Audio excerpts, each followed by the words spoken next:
Most people don't choose their partners consciously. They think they do, but they don't. Sexual attraction doesn't come from our best qualities. It comes from the worst ones, from the parts of us that were never processed, never understood, never accepted. When a person doesn't follow their real passion, when they avoid what genuinely pulls them, nothing disappears. It just goes underground. And that's why the sexual and romantic sphere becomes the most intense field of growth. The pressure is highest. Self-control is hardest. The cost of mistakes is enormous. And the reward, if you survive it, is just as high. Take Napoleon Bonaparte, a genius, a once-in-a-generation force of nature.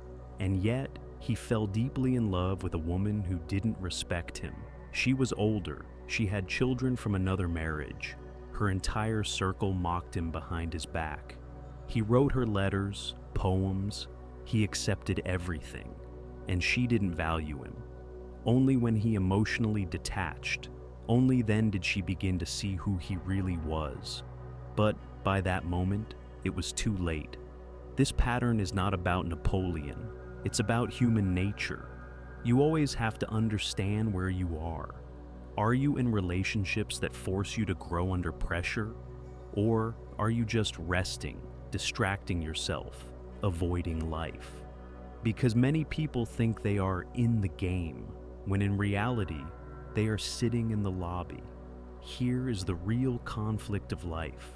Your mind creates expectations based on logic, on norms, on what your parents taught you, on what should be right.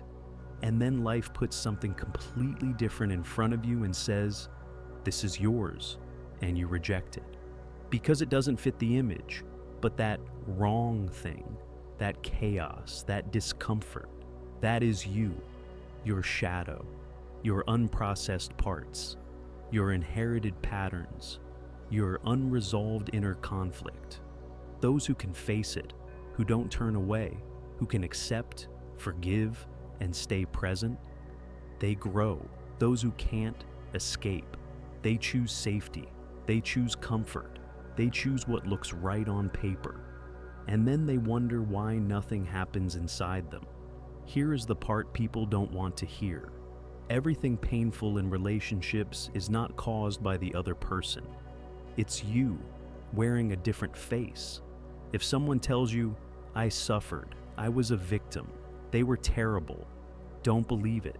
That person is describing themselves, what they refuse to see, what they refuse to process. In real attraction, in real passion, two identical shadows meet. That's why people notice something strange with friends, at work. In society, you show your best side, but with the person you love, your worst instincts come out. Why? Because love is the only place where people try to be real. In society, you wear a mask, you adjust, you behave, you survive. In intimacy, you drop the mask. And when someone has never truly been themselves before, when they finally let go, all the suppressed chaos comes out. You can't put it back.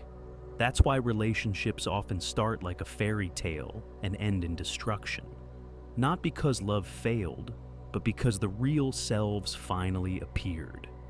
This is what passion actually does. It doesn't give comfort, it gives revelation. Some people discover themselves and accept what they see. Others reject it and say, this isn't me. I was provoked, I was forced, I'm a victim. And that choice determines growth. The sexual and romantic sphere is the most ruthless trainer there is.